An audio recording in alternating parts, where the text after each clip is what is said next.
गिरी है, अरे गिरी है मत ससुरा। दादाजी बोले ना स्कूल ना अरे लेट होता है स्कूल जाके। अरे नईखे जाए के मन तो छोड़ दो ना, कहाँ जिद करो तड़ा। कैसे छोड़ दी? हमार सपना बा कि हमार अमन पढ़ लिख के बड़हन डॉक्टर बने। वाह वाह अरे वाह। दादी, आ गली में चले तो लोग कहे कि उ देखा कृष्णा के भतीजा डॉक्टर अमन जात। हाँ, वाह। समझा नहीं। जाए दमाई, इनका का समझ में आई? ई तो दिन भर लाठी में तेल लगावत रहे, इनका का समझ में आई? अरे तू चुप कर बा, चल तू। ये खानदानी चल जल्दी लाठी है नहा के हमार। हट जा भाभी, हट जा। ले आओ, बैठल बनी है। अरे संभाल के जइहा। ले आओ हमहू के दा। दुल्हन बाबूजी के दा। चाय पी ली बाबूजी। हाँ, तो। आवता। स्कूल ना जाए। अरे मर्दवा तो के डॉक्टर बने क्या तू स्कूल जाए से घबरात बा। चला। ना जाए ना जाए। भाई सबा की ओहू खाती दान न छिड़ले बा। वादा कल जी तो कबो देबे न करेला। दान दक्षिणा का देबा? कितना बार करनी चॉकलेट दे दा ना देला। अच्छा बैठा बैठा, आज जरूर देव तो के चॉकलेट। कस के पकड़ ला। हाँ।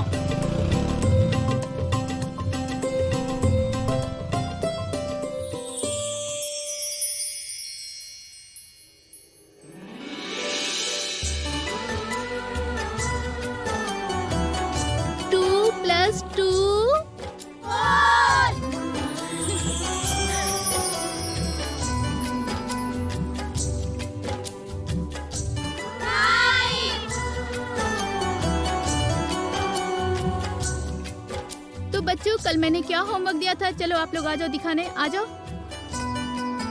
चलो जल्दी जल्दी आओ।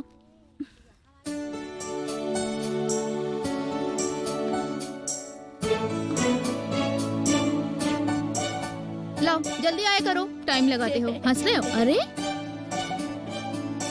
और होमवर्क क्यों नहीं किया तुमने? हाँ चलो मुर्गा बन जाओ जल्दी से।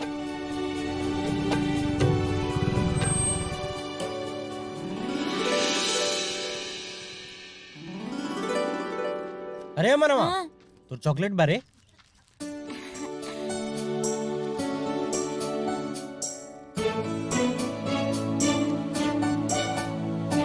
जो बेटा मन लगा के पढ़, हमार सपना के पूरा कर। चाचा हम जाना तानी रहुआ के का सपना बा।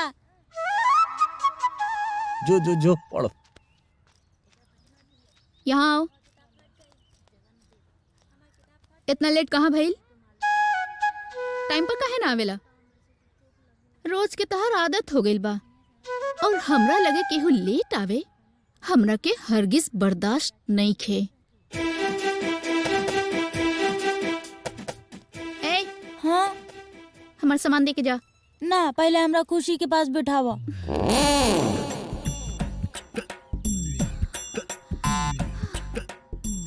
रानी तारे से हम कितना बार कहनी है कि आपन केस बांध के आवल करा, लेकिन तारा के तनिको समझ में नहीं आवत। चला ओइजा चला। ए तू भी चला उधर, हट।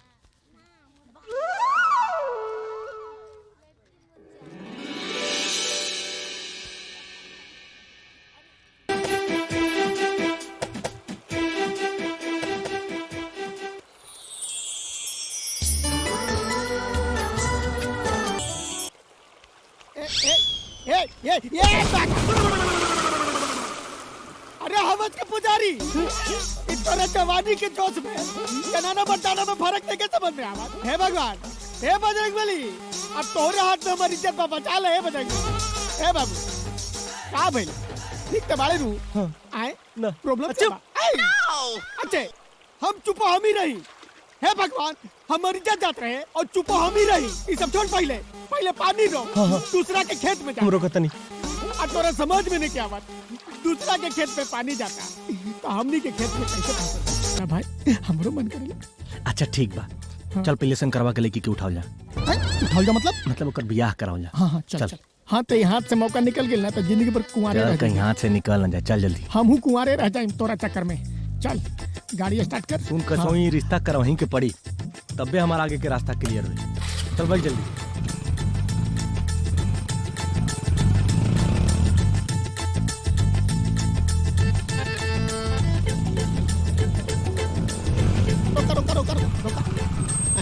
अच्छा उतरा जो मुद के आओ। हाय देखा ना ना मुतवास निकल लागल।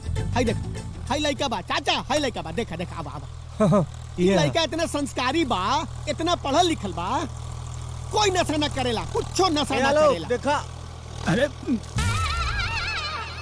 ऐसा नवारा लड़का से हम अपन लड़की के ब्याह ना करब।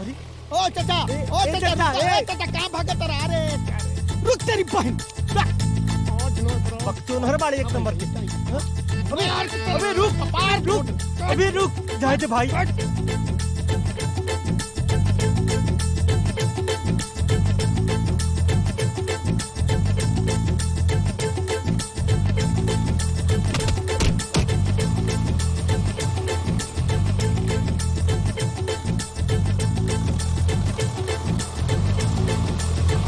हथिया झुमका साया साड़ी देबो दू गो सेट गे, सभे लिखी देबो हे छोड़ी लिखी देबो,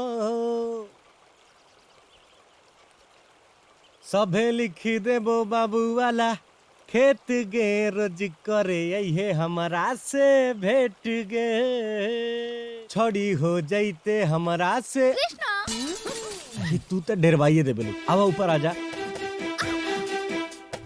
कृष्णा हाँ एगो खुशखबरी बा, बोला, बता दी। बतावा। पक्का पक्का। आलोक भैया की शादी तय हो गई बा। अरे वाह। कल हम हाँ। माई भैया सिनौरा लड़की देखे जा रहल बानी। लगा तो सरवा के बियाह एक बार हो ही जाए। कृष्णा अरे मतलब हमार कहे के मतलब कि बहुत खुशी की बात है कि आलोक के शादी तय हो गई। आई देखा हमहू तो वही में लागल है, हमहू एक खेल की देख ले रही है। लड़की तो अच्छा बिया, लेकिन सिनौरा वाला से ज्यादा अच्छा नहीं की।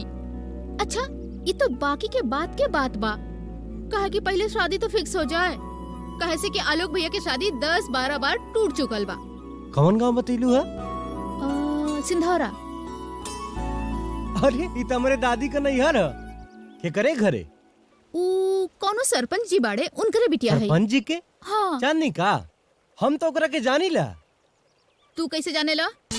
अरे जब हम छोट रही तब दादी हमके लेके जाए ना ओकरे घरे, वो तो हमारे बचपन के दोस्त थी। एक काम कर कृष्णा, तू हमनी के साथे चला और वहाँ से बियाह हुआ फिक्स करा के हमनी के साथे चलई है। सोचा था नहीं कि... अच्छा सुनो ना कृष्णा, अब हमरा के ना जाए के पड़ी, कैसे कि हमार ना माई और भैया खोजत हुई हैं।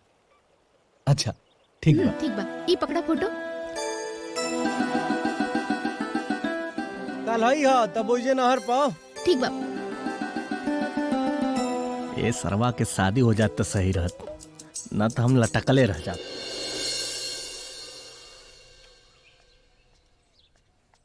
दादी। ये बहुते तो डरवाइए दिले है। अरे दादी, उलाखन मम्मा हुआ ना? हाँ अरे तुरे नैहर का तुर भतीजा अरे सिंदूरा हाँ, वाले, हाँ। उन्हीं का फोन आई रहा, बोलाई ना है। तोरा भैया के जब बियाह में होम कार्ड भेजले रहनी नु, बोलौले रहनी तो जवाबो न देहले। क्या इतना साल बाद उनका याद आइल फोन कैलन। अरे सीधे सीधे कहा ना, तो मोटहरिया जनैल बंद हो गए तो छुट्टा छुट्टी हो गए। लोभी खानदान कहीं के। अरे रौरा तो दान बिन कर्ण के खानदान के हैं, मार दाने करत रहनी। चलल बनी बतिया आवे, उहे कहावत बा, जे घर में रहरी के रोटी ना, बाहर कोर वाला धोती, उहे कहावत बा। अरे खाली बोलते रहे पकड़ पकड़। कृष्णा तू मत जा, बांस गाँव हमरा जाए के बा, फिर हम वहाँ से मिलते हैं। हम जाए। ठीक बा? सुना तू राहे दा, हमार कृष्णा चल जाई। हाँ तो हम जाई ना? जा बाबू जा। प्रणाम दादी। पहले तो मम्मा के पटा के उनके कंधा पे बंदूक रख के चलावे की हुई।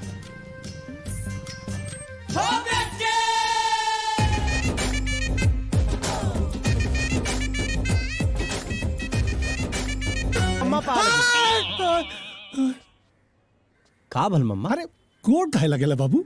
हमने तोरे उम्र में 1-2 घंटा मतलब 1-8 साल का फर्क हुई बस। हाँ बोला, कैसे आना हुआ? अरे इधरे आई रही तो हम सोचली भेंट कली, नानी होनी कहाँ आई? वो सब तो गैल बाड़ा तीर्थ यात्रा पे। अच्छा छोड़ा, हम तोहरे बदे एक रिश्ता देख ले। ना विश्वास है? कि हमके पसंद कैला हाँ।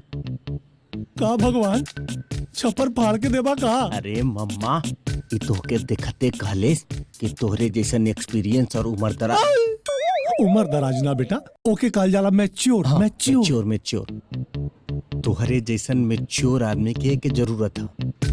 सही बताओ, ऐसा कहला सी। तोहार कसम मामा। हमार कसम ना, तू कह देले बात मान गई नहीं तो। अच्छा मामा, वो सरपंच जी हुआ ना? सरपंच का तो नाम मत ले, उस ससुरा से दुश्मनी चले ले हमार। ला ई लड़की कल तो उन्हीं के घरे आए वाला बिया, अपने भाई बदे उनकर लड़की देखे। सरपंच के लड़की से भाई के बिया होता? हाँ, और इहो कॉलेज के तुके उहे बुला ली, उहे देखा देखी शादी के बाद हो जाई। मजाक मत कर बेटा, सही में कहलस। अरे हाँ मम्मा, लेकिन सरपंच के घर वाला तो गइल बाड़े कौनो रिश्तेदारी में बियाह में। ये तब चलो उहे धावा बोल देवल जा। एक मिनट, फिर मैं तैयार होके आता हूँ। अरे यो खड़ी व कामिनी भीतर न जात पा। बेटा तो के क्रिया उधर देखिए मत, हमार गर्लफ्रेंड हम चली। बस बैठा रहो।